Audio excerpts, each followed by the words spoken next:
1914년 유럽 대륙은 화약고 같은 상황에 놓여 있었습니다. 삼중 협상에는 프랑스, 영국, 러시아가 속해 있었고 이들은 급속히 성장하는 독일의 힘을 경계하고 있었습니다. 반면 삼국 동맹은 독일, 오스트리아, 헝가리, 이탈리아로 구성되어 있었는데 독일은 주변국들의 포위를 두려워하고 있었죠. 이런 긴장감 속에서 발칸 반도의 작은 도시에서 일어난 한 사건이 전 세계를 뒤흔들 거대한 전쟁의 시작점이 되었습니다. 지금부터 인류 역사상 가장 참혹했던 4년간의 이야기를 들려드리겠습니다. 이는 단순히 군사적 충돌이 아니라 문명 자체가 겪은 가장 큰 변화의 순간이었습니다. 세계는 이 전쟁을 통해 완전히 다른 모습으로 바뀌게 될 것이었죠. 1914년 6월 28일 사라예보에서 운명적인 총성이 울렸습니다. 오스트리아 헝가리 제국의 왕위 계승자 프란츠 페르디난트 대공이 19세의 세르비아 민족주의자 가브릴로 프린치프의 총에 맞아 숨진 것이죠. 이 암살 사건은 단순한 개인적 테러가 아니었습니다. 오스트리아 헝가리는 즉시 세르비아 정부가 암살범을 배후에서 조종했다고 비난했고 굴욕적인 조건들을 담은 최후 통첩을 보냈습니다. 세르비아가 이를 거부하자 오스트리아 헝가리는 전쟁을 선포했죠. 몇 시간 만에 오스트리아 포병들이 베오그라드를 향해 포탄을 쏘아댔습니다. 러시아 황제 니콜라이 2세는 같은 슬라브족인 세르비아를 보호해야 한다는 명분으로 군대 동원령을 내렸습니다. 독일 황제 비렐름 2세는 동맹국 오스트리아 헝가리를 지지한다고 선언했죠. 독일 장군들은 러시아와의 충돌이 불가피하다고 판단했습니다. 러시아의 국력이 해마다 강해지고 있었기 때문에 빠른 결전을 원했습니다. 러시아의 동원령은 독일에게 군사적 대응의 명분을 제공했고 곧이어 독일이 러시아에 선전 포고를 했습니다. 동맹 체제가 연쇄 반응을 일으켜 전체 유럽을 전쟁의 소용돌이로 빨아들이고 있었습니다. 독일 지휘부는 러시아와의 전쟁이 자동으로 프랑스와의 전쟁을 의미한다는 사실을 잘 알고 있었습니다. 두 전선에서 동시에 싸워야 하는 악몽 같은 상황에 대비해 슐리펜 계획을 수립해 두었죠. 이 계획의 핵심은 중립국 벨기에를 통과해 빠르게 프랑스를 무너뜨리는 것이었습니다. 그 후 동쪽으로 군대를 이동시켜 동원에 시간이 오래 걸리는 러시아와 맞서는 것이었습니다. 이런 계산에 따라 독일은 프랑스에도 선전포고를 했죠. 유럽 전역에서 600만 명의 남성들이 전쟁터로 향하기 시작했습니다. 각국의 젊은이들은 크리스마스 전에 집으로 돌아올 수 있을 것이라고 믿고 있었습니다. 그런데 이탈리아는 중립을 선언했습니다. 삼국 동맹의 조건이 공격적 전쟁 참여를 의무화하지 않았기 때문이었죠. 미국도 중립을 유지하기로 했습니다. 윌슨 대통령과 미국 국민들은 유럽의 분쟁에 휘말리고 싶지 않았거든요. 이들의 선택은 전쟁의 판도에 중요한 영향을 미치게 될 것이었습니다. 영국은 프랑스의 동맹국이었지만 처음엔 독일과의 전쟁 참여를 망설였습니다. 하지만 독일군이 영국이 중립을 보장한 벨기에를 침공하자 상황이 달라졌죠. 런던에서 베를린으로 독일군 철수를 요구하는 최후 통첩이 전달됐습니다. 독일이 이를 무시하자 영국도 전쟁에 뛰어들었습니다.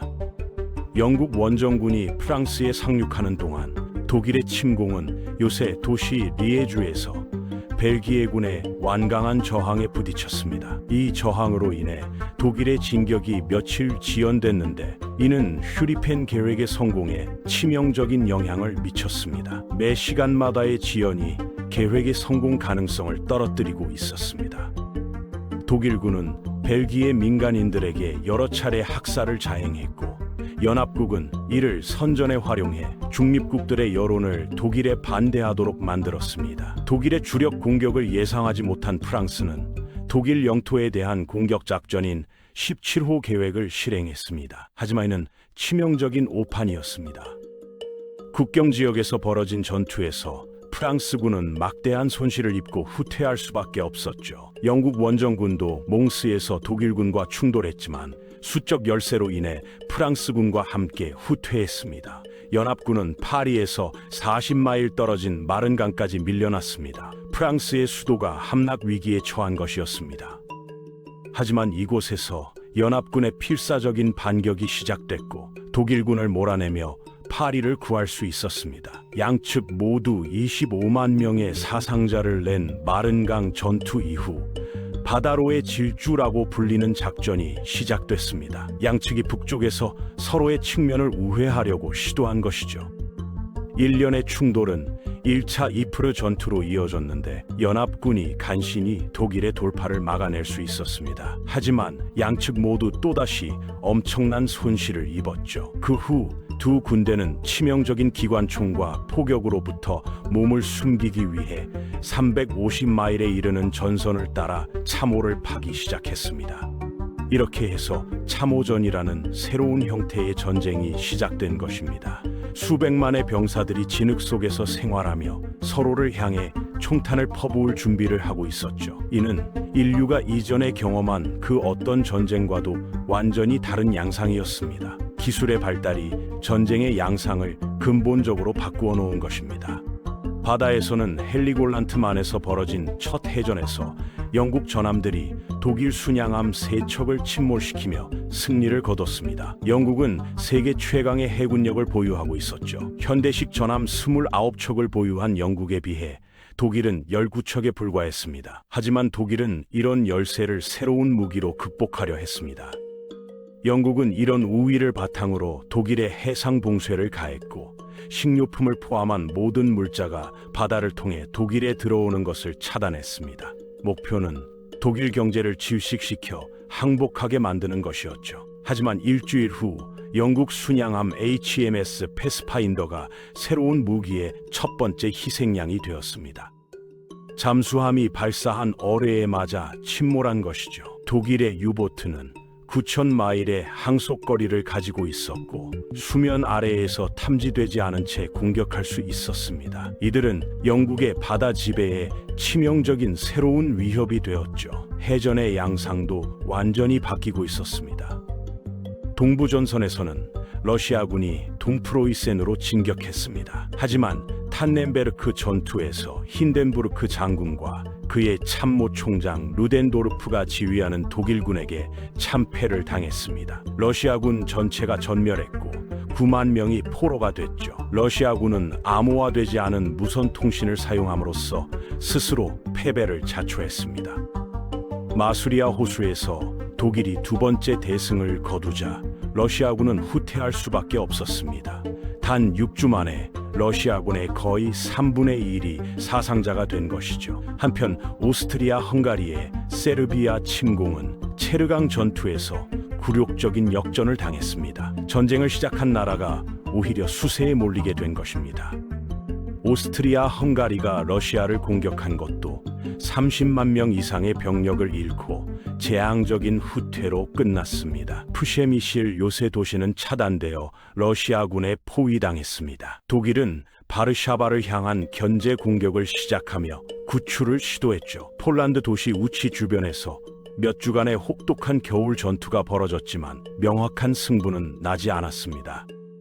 한편 터키 오스만 제국이 중앙동맹국 편에 가담하며 오랜 적국 러시아에 선전포고를 했습니다. 터키 전함들이 오데사와 세바스토폴의 러시아 항구들을 폭격했고 코카서스에서는 러시아군이 터키 국경을 넘어 진격하기 시작했습니다. 전쟁의 규모가 점점 더 확대되어 가고 있었습니다. 전쟁은 유럽을 넘어 세계의 바다와 멀리 떨어진 유럽 식민지들로 확산됐습니다. 독일군이 영국령 동아프리카로 건너가 타베타를 점령했고 연합군은 독일 식민지 토고를 점령했습니다. 하지만 독일 카메룬을 침공한 영국군은 가루아와 은사나콩에서 패배했죠. 아프리카에서도 격렬한 전투가 벌어지고 있었습니다. 독일 남서 아프리카를 공격하던 3,000여 명의 강력한 부대도 산드폰테인에서 포로가 됐습니다. 한 달 후 탕가에 대한 영국의 상륙 작전은 혼돈으로 끝났고 레토프 포어베크 대령이 이끄는 훨씬 적은 독일군에게 패배했습니다. 독일 본국과 단절된 레토프 포어베크는 계속해서 연합군을 상대로 매우 성공적인 게릴라전을 벌이며 엄청난 수의 적군을 묶어놨습니다. 아시아에서는 일본이 영국과의 조약을 존중하며 독일에 선전포고를 했습니다. 일본군은 곧 칭다오의 독일 해군 기지를 점령했죠. 사모아와 뉴기니의 독일 식민지들도 뉴질랜드와 호주군에 항복했습니다. 하지만 칠레 연안 태평양에서 독일의 슈페 제독이 이끄는 강력한 동아시아 함대가 코로넬 전투에서 영국 순양함 2척을 침몰시켰습니다. 두 함선 모두 승무원 전체가 사망했죠. 5주 후 슈페 제독은 포클랜드 제도에서 영국 해군 특수부대와 마주쳤습니다. 독일 순양함 5척 중 4척이 침몰했고 슈페 제독도 기함과 함께 전사했습니다. 중동에서는 영국군이 오스만 제국의 항구 바스라를 장악하여 영국 함대에 연료를 공급하는 중요한 페르시아 석유에 대한 접근권을 확보했습니다. 그해 겨울 오스트리아군이 마침내 베오그라드를 점령했지만 세르비아군이 다시 반격하여 그들을 몰아냈습니다. 세르비아에서의 전투는 이미 양측에서 약 20만 명의 사상자를 냈습니다. 북해에서는 독일 전함들이 영국 해안 도시들의 기습 공격을 가해 하틀풀, 휘트비, 스카버러를 폭격하며 100명 이상의 민간인을 죽였습니다. 서부전선에서 프랑스군은 독일 전선에 대한 첫 번째 주요 공세를 시작했습니다. 하지만 1차 샹파뉴 전투는 9만 명의 사상자를 내고도 미미한 성과만 거뒀습니다. 코카서스에서는 한겨울 산을 통한 오스만의 공격이 사르카미시에서 재앙으로 끝났죠. 터키군 사상자는 총 6만 명에 달했고 많은 수가 혹독한 추위에 얼어 죽었습니다. 서부전선에서 그 첫 번째 크리스마스는 일부 지역에서 짧은 휴전과 노맨스랜드라고 불리는 참호 사이의 킬링존에서 축구 경기가 열리는 것으로 기념됐습니다. 이는 전쟁의 참혹함 속에서도 인간성이 완전히 사라지지 않았음을 보여주는 상징적 사건이었죠. 하지만 이런 휴전은 다시는 일어나지 않을 것이었습니다. 1915년 1월 1차 대전이 시작된 지 불과 5개월 만에 이미 약 100만 명의 군인이 전사했습니다. 발칸반도에서 시작된 전쟁은 세계 대부분을 휩쓸었죠. 중앙동맹국인 독일, 오스트리아, 헝가리, 오스만 제국은 영국, 프랑스, 러시아, 세르비아, 몬테네그로, 벨기에, 일본 같은 연합국과 싸우고 있었습니다. 폴란드와 발틱 지역에서 러시아군은 1년의 대패를 겪었지만 여전히 독일군과 오스트리아, 헝가리군과 전투를 벌이고 있었습니다. 오스트리아, 헝가리군도 막대한 손실을 입었고 세르비아를 굴복시키지 못해 수치를 당했죠. 코카서스 산맥에서는 러시아군과 오스만군이 얼어붙은 겨울 속에서 서로 싸우고 있었습니다. 서부전선에서는 프랑스, 영국, 벨기에 군대가 영국 해협에서 스위스까지 이어진 참호에서 독일군과 대치하고 있었습니다. 세계 최초의 전략 폭격 캠페인의 일환으로 독일은 체펠린이라고 알려진 거대한 비행선 2대를 보내 영국을 폭격했습니다. 그들은 킹스링과 그레이트 야머스 항구를 공격하여 가옥을 파괴하고 민간인 4명을 죽였죠. 바다에서는 도거뱅크 해전에서 영국 해군이 독일 순양함 한 척을 침몰시켰지만 나머지 독일 함대는 탈출했습니다. 바다의 제해권은 영국이 독일에 대한 해상 봉쇄를 계속 유지하여 식료품을 포함한 중요한 보급품이 바다를 통해 독일에 도달하는 것을 막을 수 있게 했습니다. 독일은 이제 자체적인 봉쇄로 보복했습니다. 독일은 영국 제도 주변 해역을 전쟁구역으로 선포하고 유보트가 경고 없이 연합국 상선을 공격할 것이라고 발표했죠. 영국은 인구를 먹여 살리기 위해 수입 식료품에 의존하고 있었습니다. 독일은 영국을 굶겨서 항복시킬 계획이었던 것입니다. 이는 무제한 잠수함전의 시작을 알리는 것이었습니다. 동부전선에서 독일 원수 힌덴부르크는 겨울 공세를 개시하여 2차 마수리아 호수 전투에서 러시아군에게 또 한 번 치명적인 패배를 안겼습니다. 러시아군은 최대 20만 명을 잃었고 그중 절반은 혹독한 겨울 조건 속에서 항복했습니다. 러시아군은 오스트리아, 헝가리를 상대로는 더 많은 성공을 거뒀습니다. 푸셰미실 씨가 4개월간의 포위 끝에 함락되어 러시아에게 10만 명의 포로를 안겨줬죠. 오스트리아, 헝가리의 총 손실은 이제 200만에 달했습니다. 한편 영국과 프랑스는 터키 오스만 제국의 수도 콘스탄티노플을 위협하기 위해 다르다넬스 해협에 군함을 보냈습니다. 그들은 무력 시위만으로도 터키가 빠르게 항복할 것이라고 믿었죠. 그들은 좁은 해협에 터키 해안 요새들을 폭격했지만 세 척의 전함이 기뢰에 침몰하고 세 척이 더 손상됐습니다. 공격이 취소됐죠. 서부 전선에서 영국군은 뇌브 샤페를 공격했지만 곧 독일의 철조망과 기관총에 의해 진격이 저지됐습니다. 영국과 인도 부대는 1만 1천 명의 사상자를 냈는데 이는 공격 병력의 약 4분의 1에 해당했습니다.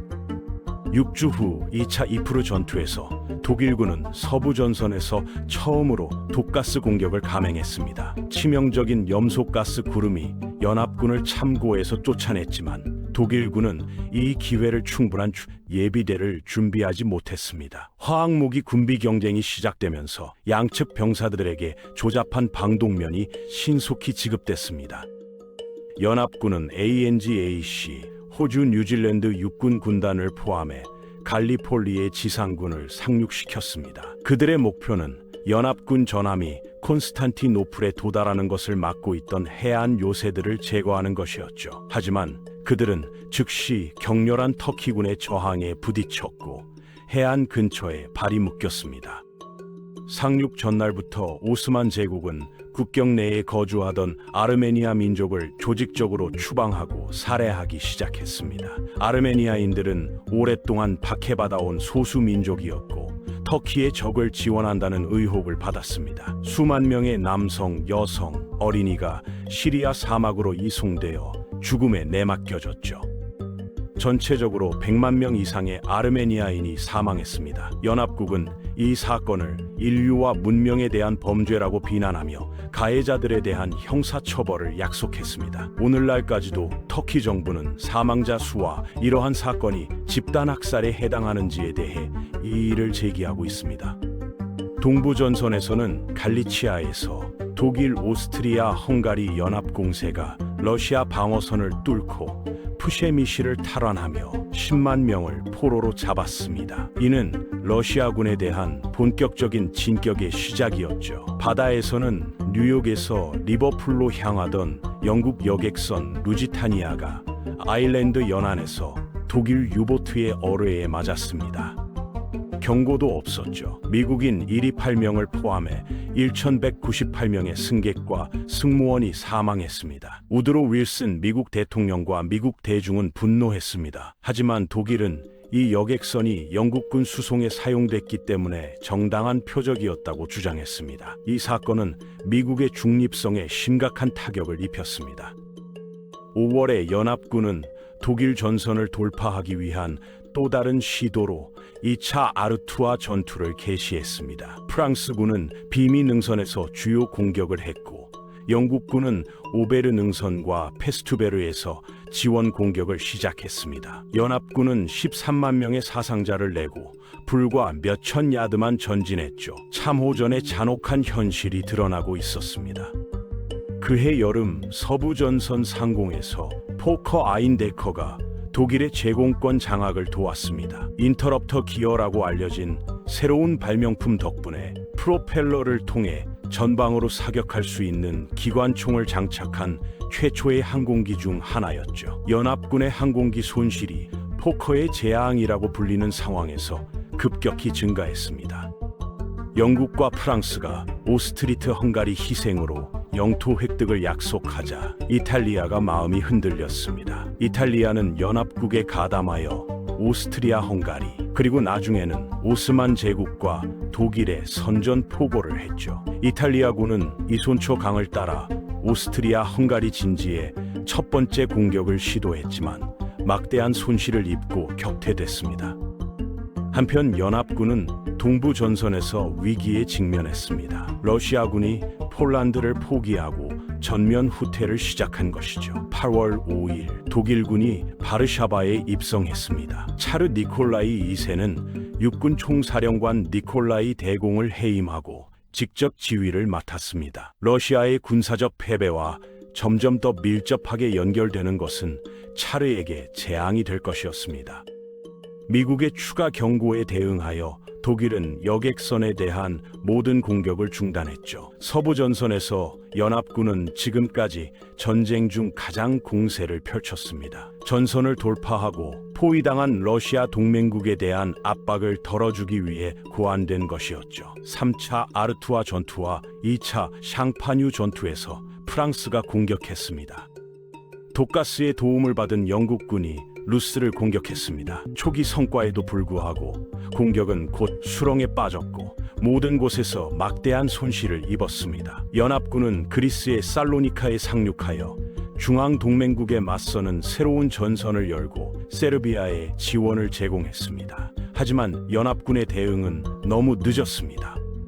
불가리아가 중앙동맹국에 합류했고 그들의 연합 공세가 2개월 만에 세르비아를 압도했죠. 그해 겨울 세르비아군의 잔존 병력은 알바니아 산맥을 통해 탈출했습니다. 그들의 손실은 끔찍했죠. 전쟁이 끝날 무렵 세르비아 군대의 3분의 1이 사망했는데 이는 어느 나라보다도 높은 비율이었습니다. 이탈리아군이 3차와 4차 이손초 전투를 시작하면서 이탈리아 전선에서도 격렬한 전투가 계속됐습니다. 오스트리아 헝가리군은 수적으로 열세였지만 높은 지대의 참호를 파고 철수가 불가능했죠. 중동에서는 바그다드에 대한 영국의 진격이 도시 남쪽 25마일 지점인 크테시폰 전투에서 터키군에 의해 저지됐습니다. 영국군은 포위된 쿠트로 후퇴했죠. 연합군은 갈리폴리 작전을 포기했습니다.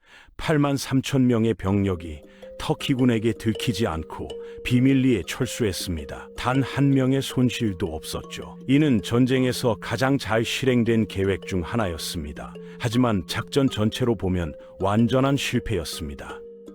이 작전으로 양측 모두 4분의 1의 사상자를 냈습니다. 1915년은 연합군에게 나쁜 해였습니다. 눈에 띄는 성과는 없었지만 막대한 손실을 입었죠. 하지만 평화에 대한 논의는 없었습니다. 대신 모든 진영이 1916년에 이전 실패에서 개발한 새로운 전술로 더 큰 공세를 준비하고 있었습니다.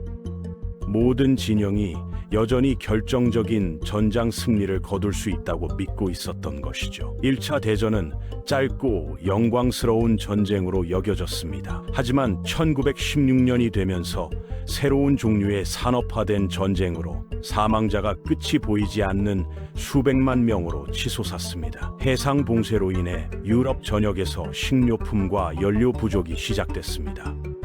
수백만 명의 남성이 전투에 투입되는 동안 수천 명의 여성이 노동력으로 투입됐습니다. 모든 면에서 장기전을 준비하고 있었죠. 전쟁은 1년 반 동안 맹위를 떨쳤고 연합군은 최근 불가리아가 합류한 중앙동맹국과 계속 전투를 벌이고 있었습니다. 바다에서 영국은 독일에 대한 해상 봉쇄를 유지하여 식료품과 기타 중요한 원자재의 수입을 차단하고 있었습니다. 독일은 영국에 대한 유보트 봉쇄로 보복했지만 이미 십자포화에 휘말린 중립국 미국을 자극하지 않기 위해 공격을 제한해야 했습니다. 서부 전선에서는 프랑스군, 영국군, 벨기에군이 독일군 맞은편에 참고를 파고 있었고 양측 모두 참호전의 피비린내 나는 교착 상태에 빠져 있었죠. 하지만 1916년은 이 모든 것을 바꾸어 놓을 해가 될 것이었습니다.